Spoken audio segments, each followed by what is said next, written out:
in the trenches. Toss some painkillers down to greet them. Send the toolbox down to meet them. Serve them bills for Christmas. We're gonna have a problem with this. This song. Kevin is declared the winner. May I do the thinking, please? Skip's watching this.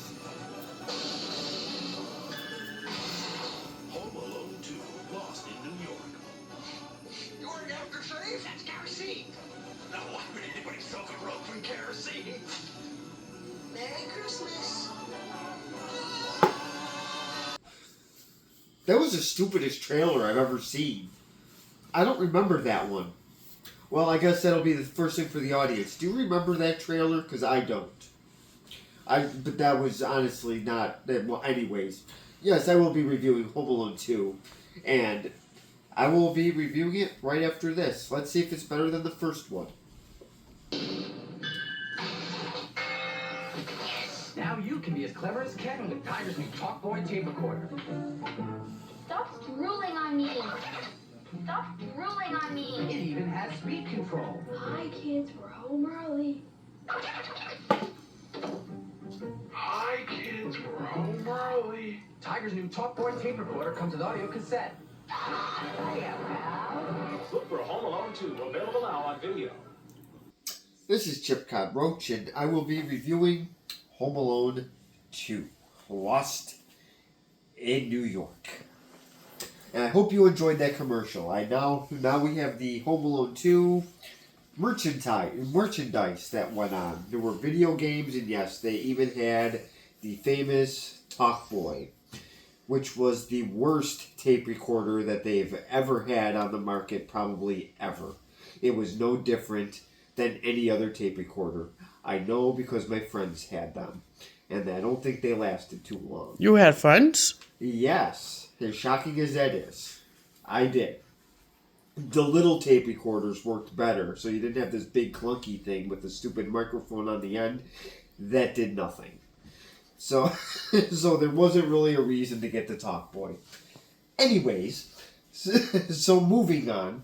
Yes, this is the second Home Alone movie, the sequel, and I believe almost everybody made it back for the sequel, except for maybe a couple other people that we just didn't really notice. I know the next door neighbor, what was his name? That Shovel Slam guy was not part of the sequel. But other than that, we had some additions, but that was about it. And I must say, having them, I in my opinion, it did help. I did enjoy that. So let's see. So Macaulay Culkin obviously is back as Kevin. Catherine O'Hara is back as Mrs. McAllister, and John Hurt is back as Mr. McAllister. And yes, Buzz does look different, but it is the same goofy actor. And Joe Pesci, the great Joe Pesci is back as Harry, and in my opinion, the legendary Daniel Stern is back as Marv. Let's see. We also have, I will say, legendary Tim Curry, the new member of this series, or whatever you want to call it, sequel, or Yes. whatever you want to call it.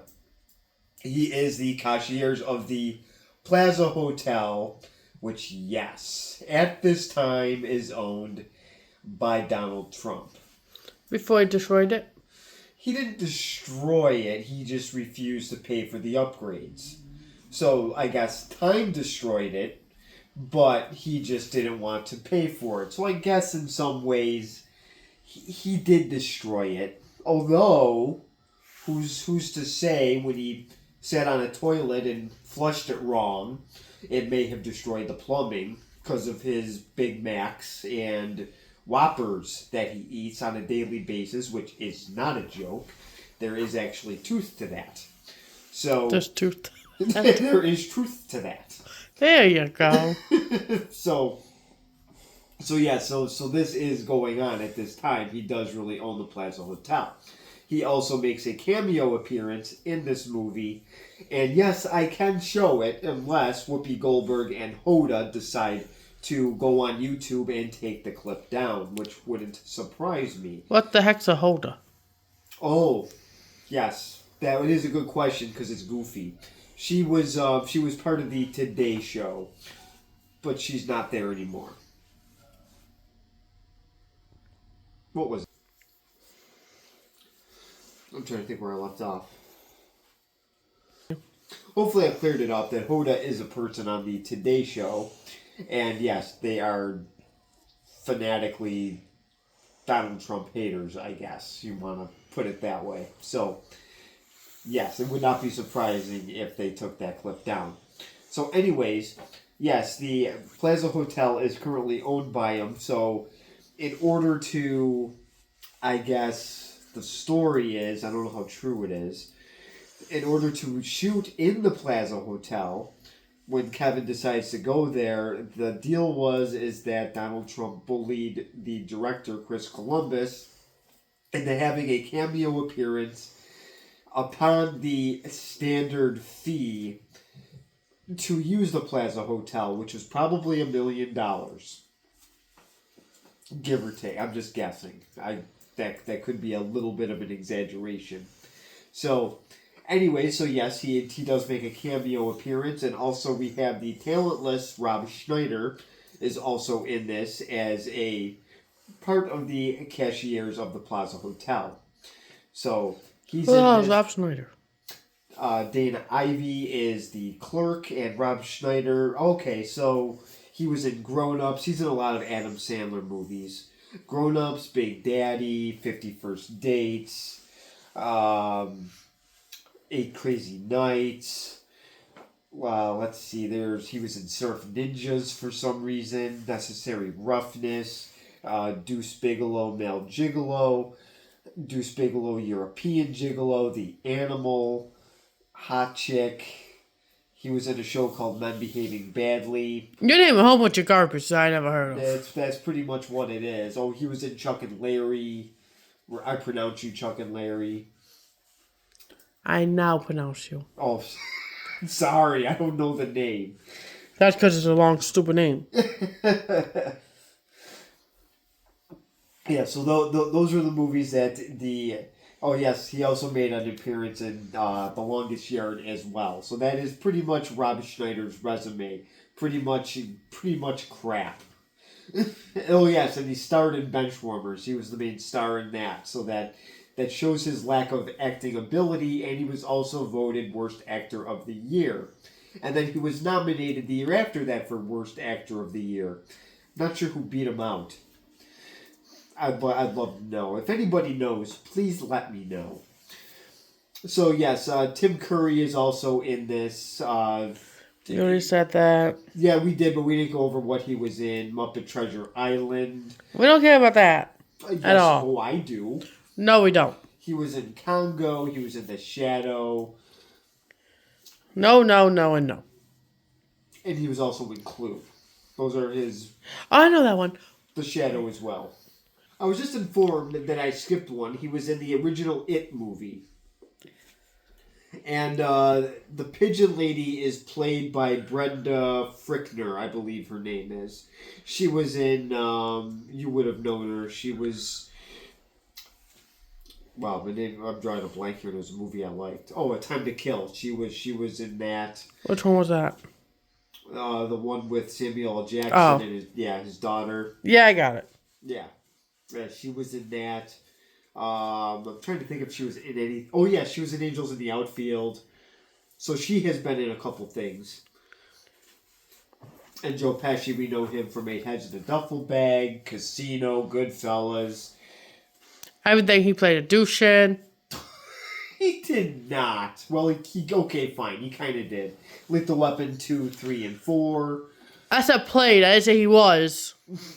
And, of course, Marv, who's played by Daniel Stern. He was in Rookie of the Year. Dookie of the Year. He was actually in Christmas Story 2. He was in Bushwhacked. Yeah, don't ever see it. I don't plan to. He was He was also in City Slickers 2, and John Hurd, who is Mr. McAllister. He was in The Pelican Brief. He was in Monday Night Mayhem. Obviously, the first Home Alone. And Catherine O'Hara was in Beetlejuice. She was in After Hours. And also Schitt's Creek, which is a TV series. And Macaulay Culkin, who was in My Girl. Not My Girl 2. Obviously. Let's see, Richie Rich. And how would you know that if you've never seen it? He got bamboozled by bees in the first one. I don't think he didn't make it out of there alive. He got stung to death. You don't know that. Well, I guess. No, he didn't. He had an allergic reaction and that killed him. Oh, well, okay, fine. So, anyways, he was also in The Page Master. So those are just to name a few. I'm actually, I don't know why I did all those introductions. Enough people saw the first one to know all this, but whatever, I went through it again. So anyways, Wait, hold on, what was he in? What, The Page Master? Richie Rich? The Nutcracker? Oh yes, Uncle Buck. I forgot about Uncle Buck. I'm trying to think what else he was in. Yeah, so he was in The Good Son and Getting Even with Dad. Okay. So I have the Macaulay Culkin collection. So... You don't like him, though, so I like the fact that you have all his movies, but yet you don't like him. Well, I didn't at the time, but now I can appreciate his movies because all movies today pretty much are garbage. So Home Alone 2 Lost in New York. So the family is taking a trip to Florida, probably because they want to escape the cold for once for the holidays, and there's no weather holding them up, so they lucked out there. So, as usual, they tend to oversleep again. So they have to rush to the airport. They all make it there on time, which is good. But Kevin has to get some batteries for his crappy talk boy. So they end up getting lost in the airport. He loses his dad. So he ends up taking a plane to New York City. Little bit of a shock instead of Florida. And he's in New York City by himself. Now we are going to see the great Siskel and Ebert's opinion of this movie. Because yes, they did do it. I'm sorry about that. But yes, the Siskel and Ebert segment, I don't know if people like that or not. I would like to know. I know my friend does enjoy it. We both like to make fun of Siskel and Ebert. So, if other people don't like it, they what? Well, they can. I would just make fun of them. I said I. Oh. So, anyways, so they pretty much said, spoiler alert, they called it a carbon copy. That's as far as I'm going to go. We will see their review at the end of this movie. Yeah, I'm just trying to... Okay, so anyway, so he's in New York by himself. So yes, you could say this is a carbon copy of the first one, but what do you expect? It's the same freaking title. So... They should change that. He's not home. No, he isn't home. No, you're right. This is actually, in a way, it's scarier. He's in a big city by himself. And... yeah, he does have his dad's money and credit cards, so he is resourceful in that way where he does check himself into the most expensive hotel in New York City, where he probably could have checked into a less expensive one, but you know what? It made it more interesting because then we got Tim Curry and Rob Schneider as part of the cashier's team. So I do like how he tips Rob Schneider and gum. That part is pretty funny. So yes, so some of the humor is the same, but they do different type of pranks, different type of humor too. The first clip I'm going to show in just a couple seconds here is actually Macaulay Culkin getting ready for his Christmas pageant, which they did not show in the first one at all. They did not show any of his schooling in the first one. So this is something different. So they're going to go to a Christmas pageant, and he has his little talk boy, and he's going to film his or tape his or record his Uncle Frank's voice as he's singing in the shower because Kevin forgot his tie. I think I would wait until he gets out. He tried. Yeah, I know. There's nothing pleasant about Uncle Frank. We all have relatives like this. So I will show that clip in just a second. So I will show the scene of Kevin attempting to get this tie out of the bathroom, and let's see if Uncle Frank is, let's see if he appreciates him being there. We will find out as, let's see what can happen here when we turn off the lights.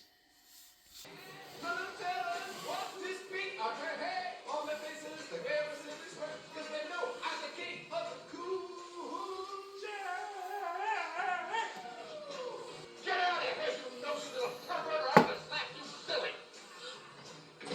Well, Frank isn't too happy about this. I guess he was a little cranky. So Frank has not changed from the first one at all. So I think Kevin just should have taken the tie and ran, but this part actually does come in handy later on. And we will see why. So they go to the Christmas pageant, and what could possibly go wrong? I'm sure it was a nice, happy little children's concert that every parent just loves to go to. So let's see what happens in the next clip of the actual pageant itself. This is kind of what starts another little family argument. So let's find out what happens.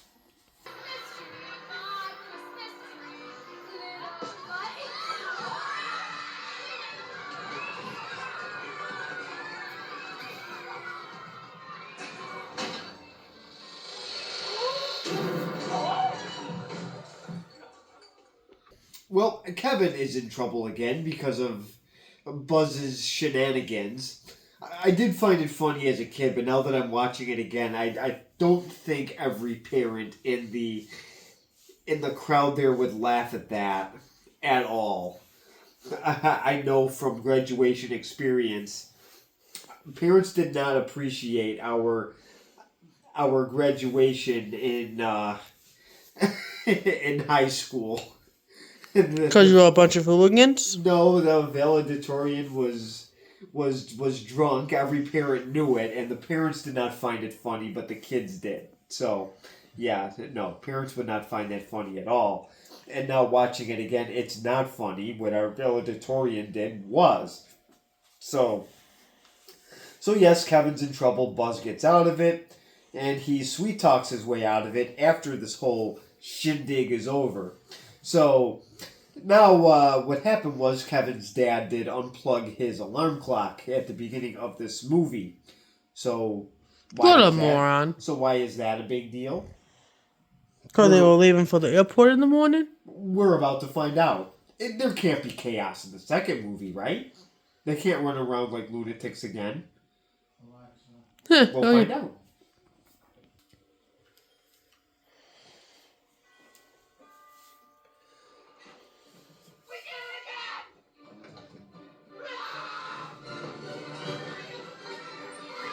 Well, chaos again. Who would have guessed? So they go to the airport, and now traveling, for those younger viewers who don't know, it was a little bit easier, but they somehow make a production job out of this. So they have to go all the way, of course, to the very last gate, and I do keep forgetting this isn't the Buffalo airport. This is Chicago.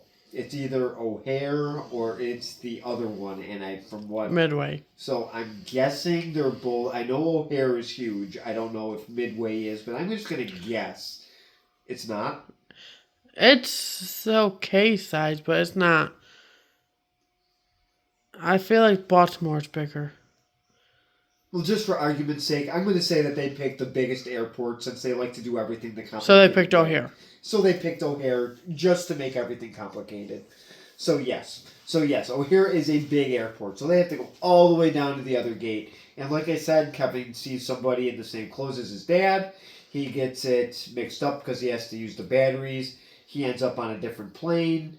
And he doesn't end up in sunny Florida, but cloudy, dark, cold, dingy New York.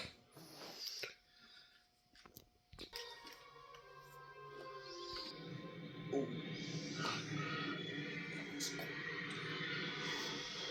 Oh, look at the pollution.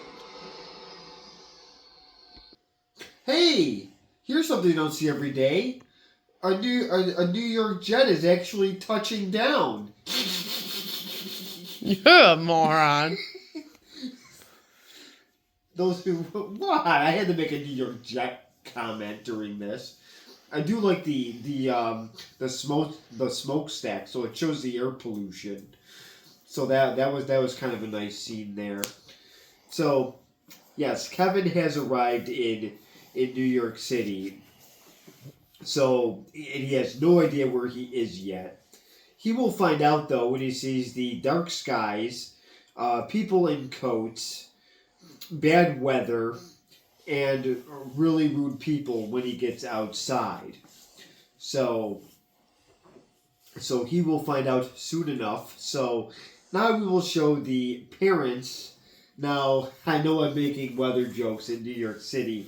And in this movie here, apparently Miami is having its own weather problems. It's raining there, which is very rare for Florida because this is supposed to be dry season, which means it's dry. It doesn't rain. And do I have to make that any more clear to the people that made this movie? And when it does rain, it doesn't rain all day in the months of December. But I guess that's hard for people to realize. So one of us will turn off the lights, and I will show the next clip. It will not be Alexa because she is causing all kinds of problems. Kevin, give this to Kevin. Give us the camera. Give this to Kevin. Here you go, Kevin.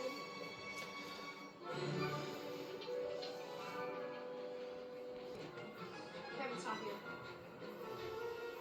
What?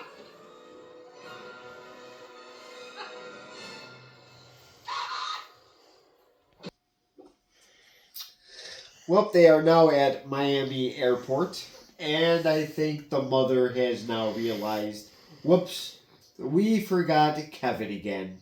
Starting to think that this is by design. I don't think anybody wants to deal with Macaulay Culkin anymore. I think even Kevin's family doesn't want to deal with Macaulay Culkin. I think they leave him on purpose, and then they just come up with another idea with the movie. Because, what? Well, I guess I'm in trouble again. But Go. So yes, now they're probably figuring out how do we get to Kevin, or are we bringing Kevin back? Or where is he, for that matter? How about where is he? Because nobody knows. Nobody knows. I see. This is why I think this one is a little bit scarier. Now they don't know where he is. They don't know. They assume he's back in Chicago. Well, obviously that's not it. He is in New York City. And now he is meeting one of the most interesting people in the hotel lobby. So yes, we get to see the famous cameo appearance that is cut out of all the scenes on network TV. Is it really? It really is. They replace him with other celebrities. They actually replace him with other celebrities somehow. They have like a computerized shot of somebody else. So, Okay. so I will be showing that clip in just a second. Where's the lobby? Down the hall and to the left. Thanks. Well, this was the greatest scene. This was the best scene. This was the greatest scene. And this scene was a winner. I'm sure that's what he told everybody when he was done with this scene. So yes, this is Donald Trump, and Whoopi Goldberg is now mad that this is on my channel. So her and Hoda and the rest of the Fun Police now really might take me down for showing this clip. It's hated by many, but it's whatever. He did own the hotel. It's fine. So I did find this funny. I do like how he looked back, because the second I saw that it was him, I did make a joke on how he would say that, "Get him out of here." I could actually see security picking Kevin up and throwing him outside if Donald told him to. So I cannot see Donald Trump wanting a kid wandering around in his hotel like that. Especially with him sneaking in like he did as well. I'm sure all of those people at the front desk are now fired. So it was interesting how he got in, and we get to show his, let's just say, very luxurious room that he checked himself into. So much for just picking out the very basic package. He probably got the $1,000 a night room package, and I will show you what he did in just a second. I'm sure you will be impressed. This is one of our finest suites, sir.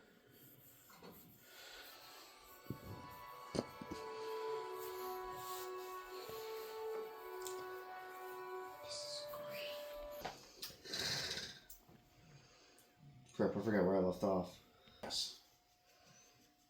Well, as much as I make fun of Macaulay Culkin, I think Macaulay may have asked for a raise, because behind him is one of the worst actors ever. That is right behind him, and I'm sure Macaulay Culkin actually had to guide him in his lines, where to go, where to stand, what the Plaza Hotel is, what the word "the" means. So I'm sure Macaulay Culkin had a fun time being Rob Schneider's sidekick in some of these parts. So yes, this is his nice little room here. So instead of getting the very basic package, he got everything up the wazoo. So I'm sure his dad is going to love the bill when he sees Kevin. He might want to just leave him in Central Park and leave him there for a couple weeks when he gets the bill. So anyways, I will show the next clip, and we will show why the little recording of Uncle Frank came in handy. I just figured I would show that, since I kind of... Because people are creepy? Well, it's Tim Curry. What do you want? That's the parts he plays. So I will show you that as soon as one of us turns off the lights.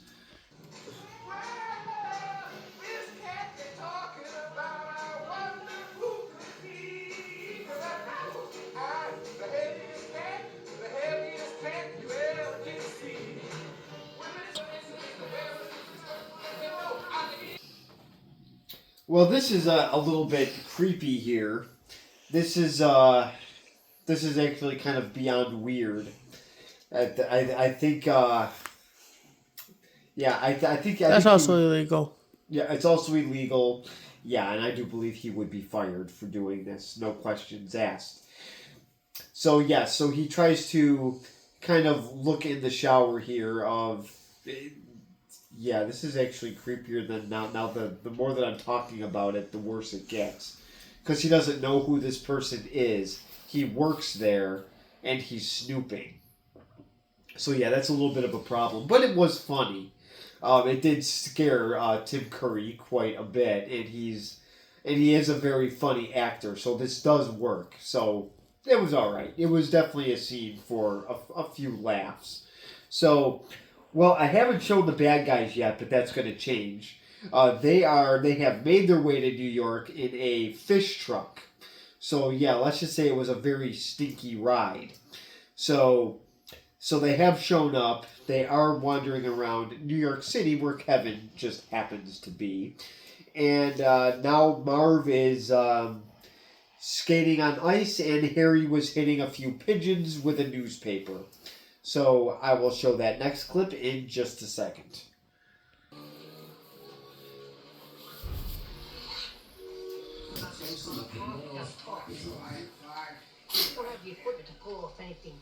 name is Alistair Nesbitt.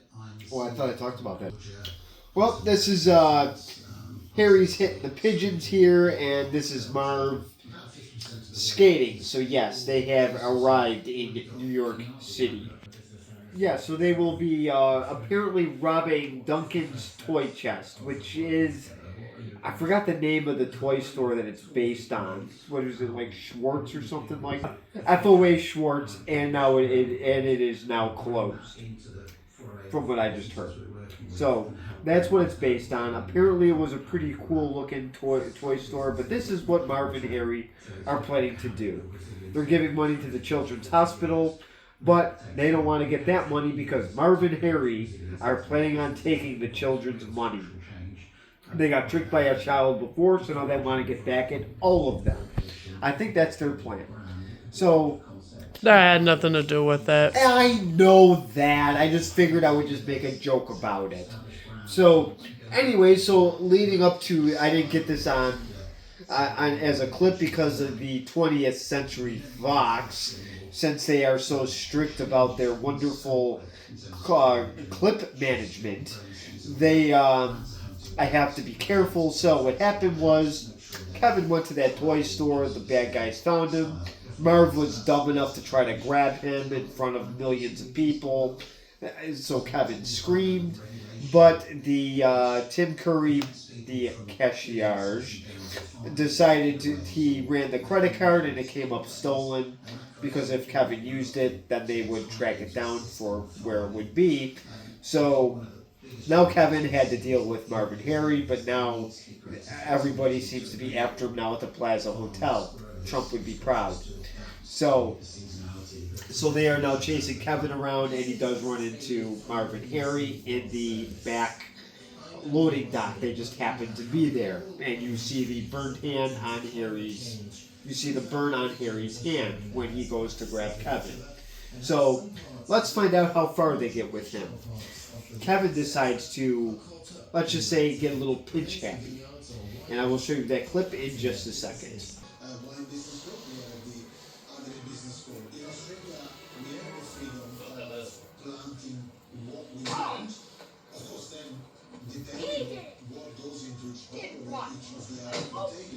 Well, this shows how resourceful Kevin is. He actually pinched this lady's butt. And obviously, she's not going to think he did it. She immediately went to Marv, since they had a little outing before when he had tape on his hands, because now he wants to be called the Sticky Bandit. So he had her purse with this tape. So obviously, she thought he was trying to steal it. So she gets another sight of Marv and decides to punch him in the face. And then Kevin says, Harry did it. So then she punched Harry.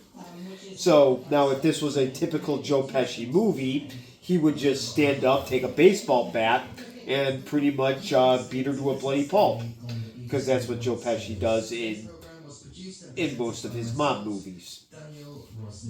So now something that Joe Pesci did struggle with was, if I do get to any of the clips, he talks in gibberish because he said doing a PG-rated movie was hard for him because he really missed swearing every couple seconds.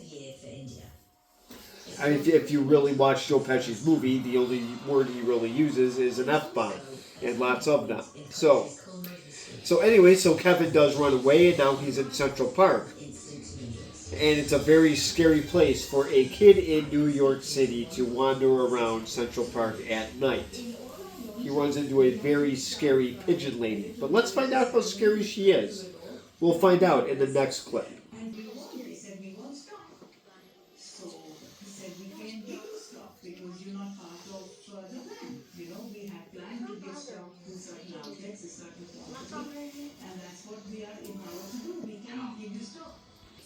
So this is the Pigeon Lady, and yes, that is the character's name. It is Pigeon Lady. So she turns out to look scary, but she really isn't. She actually has a sad story of where somebody fell out of love with her, and she wanted a family, and she never had one. So now she pretty much talks to Kevin, and they end up having a chat, I believe at Radio City Music Hall, up in the rafters, and that's when Kevin gives her his word of wisdom from a 10-year-old. So, as weird as that conversation was, they do become friends. So I guess that I guess he does have somebody to go to in New York City, I guess, if he does get in trouble. He will need her help at some point. So, now he ends up going to his Uncle Rob's house, his renovated house, the one that lives in Paris from the first movie. So, he just so happens to have a place in New York City. What are the odds? So, he goes to the house that's renovated, and there's all this, and there's even kerosene at this house, and we don't use that anymore. So he uses that. He uses oil. And he uses a lot of stuff. And yes, he does even have a little floor plan of a map. And yes, they did sell that in stores too. So now we will get to see a couple of these scenes here with Marv and Harry running into another bundle of misery at Kevin's little contraption houses. So I will show you that scene in just a second. When the Greek goblin.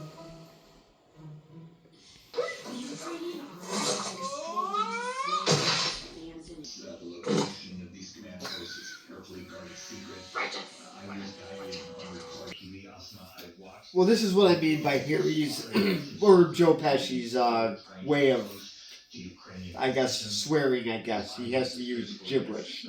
So, he tries to jump to a ladder. He successfully grabs it, but then slips off. And then a big gob of whatever that was on it falls on his head. And that seems to make him angry. So we show the first scene with Harry. I only show a couple of these. But now let's see how Marv is doing. He must be doing better, right? Because he is the smart one. And I will show you that clip in just a second.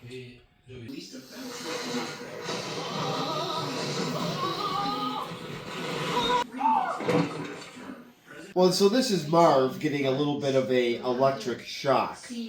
So they are having and obviously Marv looks like a mess. So obviously he hasn't exactly had much fun in New York City at all. I don't think their burglary is really a success here either. I think their plans are pretty much done. So yes, so he does get electrocuted.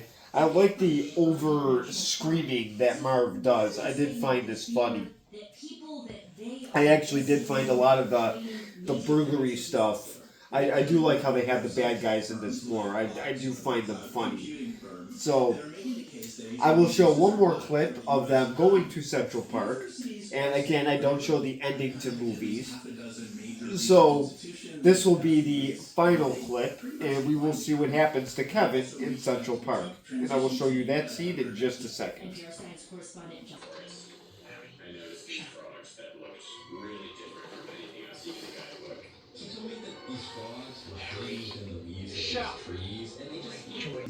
Well, this is the final scene, and yes, they do have a gun in this movie. This is something different that they decided to put into this. So this was another wrinkle to the sticky bandits they are, instead of the wet bandits. So the pigeons are there to kind of foreshadow what's going to happen. Obviously, this is a John Hughes and Chris Columbus movie, so obviously there's going to be a happy ending, but for those who...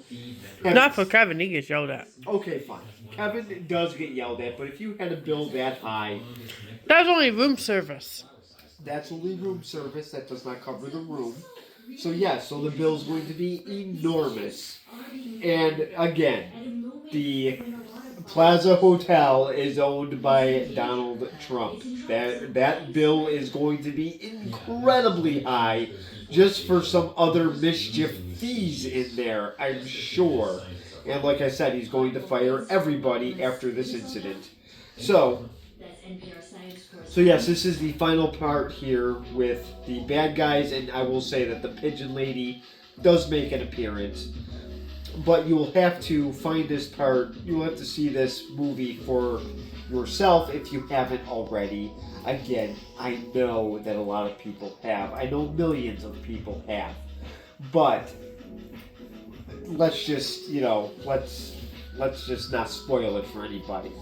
So now I will shift things over to to Siskel and Chubby Cheeks, and we will see what they say about the sequel to this movie. And I will show you that in just a second. And the most popular lost kid in movie history goes astray once again in Home Alone 2, Lost in New York.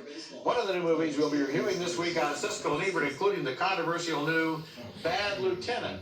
And we'll also have an interview with Denzel Washington, the star of Malcolm X. I'm Roger Ebert of the Chicago Sun-Times. And I'm Gene Siskel of the Chicago Tribune. Our first film is Home Alone 2, Lost in New York. And everyone I know who has seen this picture says pretty much the same thing, that it's essentially a carbon copy of the first film, and that was my reaction too.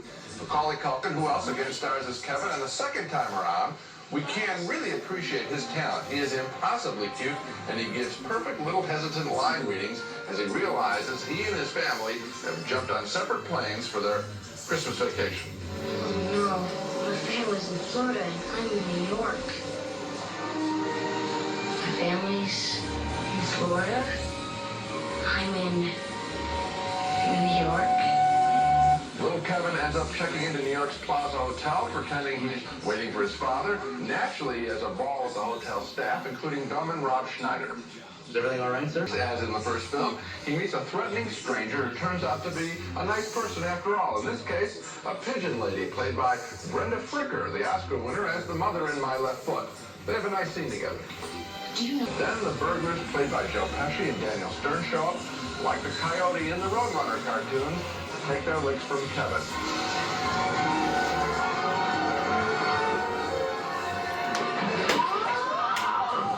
I gave a marginal thumbs down to the original Home Alone. I really don't like those burglars. This time I appreciated Macaulay Culkin more. He has a special gift. He is positively charming. But this time, too, I felt the burglar scenes were even more annoying. Again, marginal thumbs down for me on Home Alone 2. And I know that every 10-year-old kid in America is going to hate me for it. Well, I won't hate you for it, Gene, because my thumb is not even marginally down, and I'll tell you why. First of all, I didn't even go for the Brenda Fricker scenes because I thought that they went on way too long, were overwritten and treacly and sentimental and shameless in the way that the little twerp kind of lectures her on the meaning of life and the meaning of truth, and she's so grateful to find out these words of wisdom from his angelic little mouth. And then as far as the burglars are concerned, the violence, which is obviously, you're quite right, modeled on all those cartoons with the Roadrunner and Wile E. Coyote. They use the wide-angle lens to make it seem that things are really coming from a long way down and slamming on top of everyone, is really tough stuff. You know, usually live-action versions of cartoons don't work because when flesh and blood is involved, it's not that funny. I do think that this kid is a big talent. Oh, I think Macaulay Culkin. I'm not criticizing Macaulay Culkin, the actor. I'm criticizing the character, Kevin, who a little bit of Kevin goes a long way. I mean, the entire scene in that townhouse when he's dropping 50-pound bags of cement on them and tricking them into sticking their heads into exploding toilets and so forth. I mean, this stuff, it may even sound funny when I describe it, but the fact is eventually it wears you out. It's real old and exhausting. It wore me out too. Okay, next movie, our next film. Okay, so these people are morons, so I will continue. So they, so this is surprisingly here. They gave it a margarine. Oh, sorry. Of course they would think of food. A thumbs down as usual. Their reasoning is, I guess, the burglars weren't funny. They found Macaulay Culkin cute, so I see they lived the Jared Fogle lifestyle, which doesn't surprise me. Well, maybe Ebert should go back to filming Kids in the Hall or the Hall of Dolls or whatever he did. But they don't really give good reasons for not liking these movies. I guess they didn't like the first one either. So this is what people actually did deal with at one time. These were the only movie critics on TV. So now YouTube has tons of them, and then you could also see Siskel and Ebert if you want. Or laugh at them like me and some of my friends do. So, this is what we have. So anyways, so going back to this, I did find the second movie. I'm trying to think if I like it better. I like things about it better. I think in some ways I even like the story better. I do like how he's in a city by himself other than his house. So... and in some ways, I am going to give this. If I had to give it a grade, I would probably give You it. do have to give it a grade. So I'm get to going it. to. I was going to give it a B until I was rudely interrupted. Okay. So I will give this movie a B. I thought it was good. I do recommend it. Okay, I know. and if you want, you could even maybe. Now I'm hoping that some younger viewers did watch this so they could see the VHS in the commercial. And also, like I said, they did have some Super Nintendo games and Tiger handheld games if you do want to show your kids what those were as well. So there is a lot of things about this. I don't know. I'm guessing it's on Disney. Yes, because it's owned by 20th Century Fox. I forget about all this nonsense. We did the first one off of Disney. Okay. Oh, okay. That's right. I forgot. We had to do the first one off of Disney because of the DVD issues. So I do recommend buying this if you can, because you don't know how long these streaming services are going to go on, or if they're going to play a switcheroo and raise the prices way up, or don't play it on network TV anymore. Because apparently you have to watch Charlie Brown Christmas on Apple Plus. My brother found that out, and he was really upset about that. So enjoy this movie around the holiday. Oh, and Happy Christmas Eve to everybody out there. So comment below, subscribe if you want, and thank you for watching.